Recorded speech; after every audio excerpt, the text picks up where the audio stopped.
আচ্ছা ভাই, এই যে যারা প্রবাসে যে যায়, বিয়ে করে যাওয়াই ভালো না বিয়ে না করে যাওয়াই ভালো? আমার এই দাদার কাছ থেকে, আমি প্রদীপ দার কাছ থেকে আরো বিয়ে করে যায় আরো বেশি গ্যাঞ্জাম। মনে করেন উই থাকলে এক তাপ জ্বালা, এটি থেকে আর এক তাপ জ্বালা।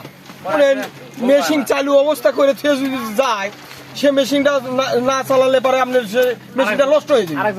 নষ্ট হয়ে যাবে মেশিন, চালাবি না, মেশিন নষ্ট যদি বন্ধ থাকে।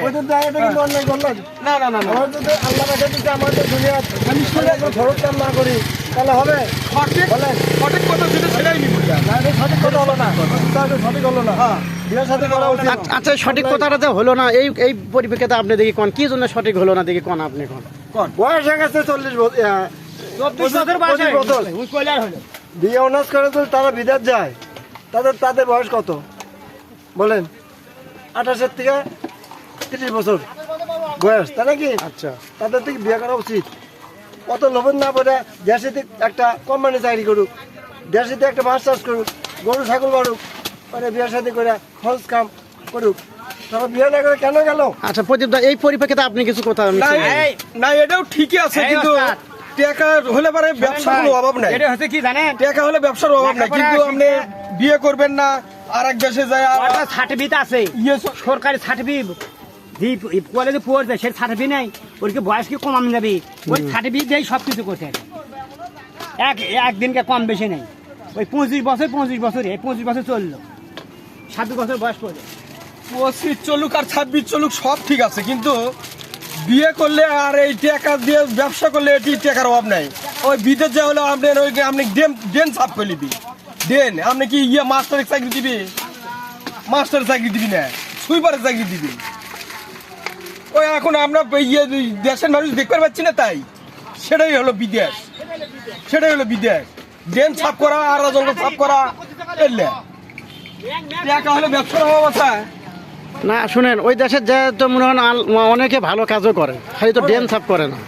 ভালো কাজ করে মনে হয় সৎ করে একা কষ্ট।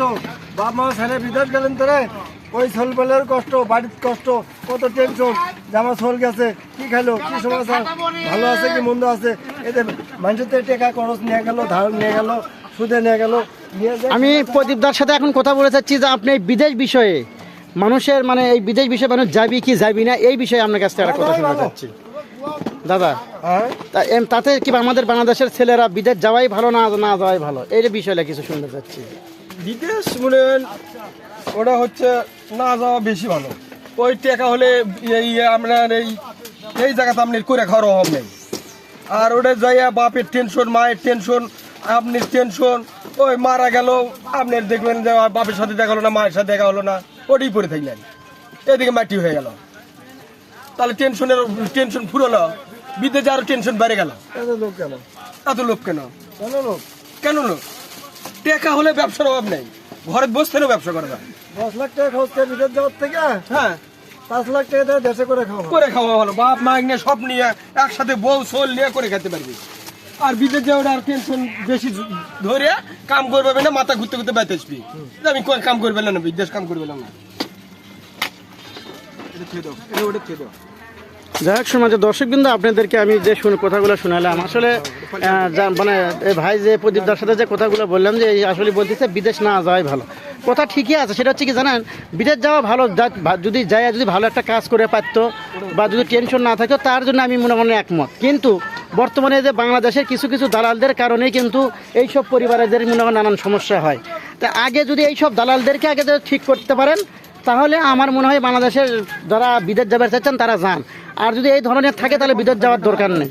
ঠিক আছে, যাই বিপদে না পড়াই ভালো, বাপ মাকে ফেলে রেখে, ভাই বোনদেরকে ফেলে রেখে মনে হয় টেনশনে না পড়াই ভালো। ধন্যবাদ সকলকে, সবাই ভালো থাকুন, সুস্থ থাকুন, খামখেলি চ্যানেলের পাশে থাকুন। আসসালামু আলাইকুম।